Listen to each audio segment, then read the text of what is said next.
Josh, what do you see working with clients? Because I hear stories where the parents are taking loans and putting off their retirement for the sake of their kids' education. Yeah, I mean that can be super frustrating as you're looking through trying to work through financial planning with people, because a lot of times there's a lot of stuff to be done, but not all of the money or resources available to do all of the things. I can't tell you how much the time value of doing a little bit all the time matters.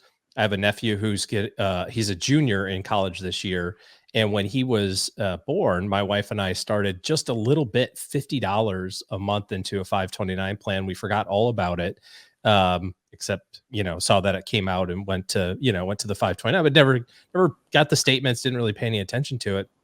As he was starting his journey into college, we got to kind of live vicariously through him in terms of the offers and the scholarships and the grants and all the different combinations of schools and cost structure that he was being offered. And he selected the one that gave him the best value.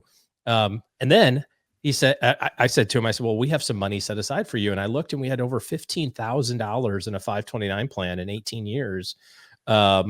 With $50 a month contributions. It's just, which was the better part of 2.5 years worth of his out-of-pocket costs, all because of $50 a month. Now, that's not zero, but it's also not a lot.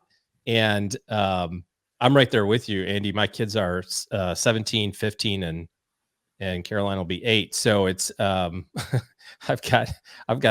breathing down the neck of writing big checks for college, but it's all of the stuff that we've talked about here, I think, is super important. And getting the kids engaged in this, we discussed it with our kids early enough that, there's 2 ways to pay for school. One of the ways is for you to get a scholarship or a grant, and another way is to earn the money and write a check. So if you want to work, if you want to have a job through school, that's totally fine. But if you're not going to work, we expect that your job is to be great at school. And that's the trade-off. If you don't want to have to have a part-time job, and you can or don't have to, but if you don't, then your job is to make sure that you're great at school. So they've largely done that, which hopefully will be they'll be rewarded for being good students in their decisions. So, and we partially covered your face there, Josh, that's for okay. a second. That's kind of par for the course. We were showing that Tina has a child who had a combination of AP credits, scholarships, a work co-op, and student loans. And a second and third child have a combination of community college and MET plans for university.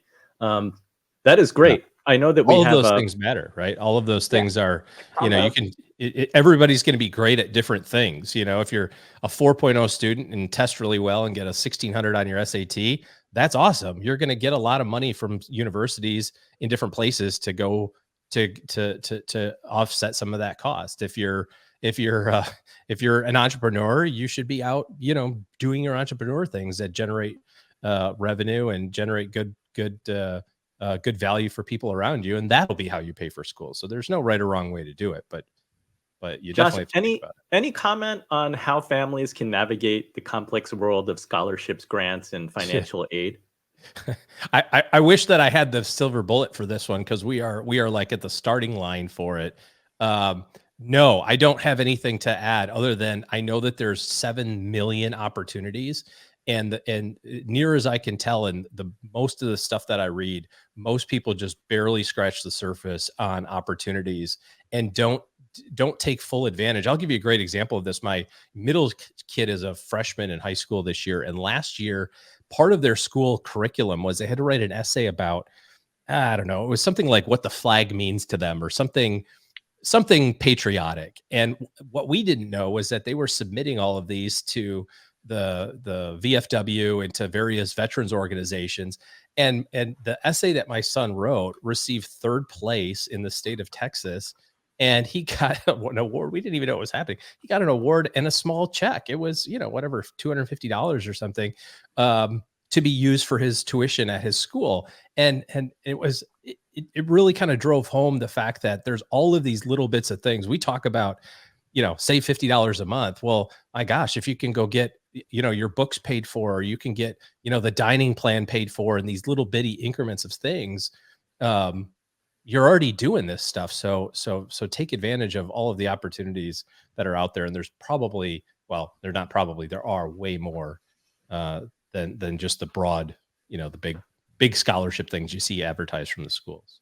Yeah, I'm hearing from parents who are slightly ahead of me. They're like, there are merit-based scholarships that, kids can seek out and just do the homework.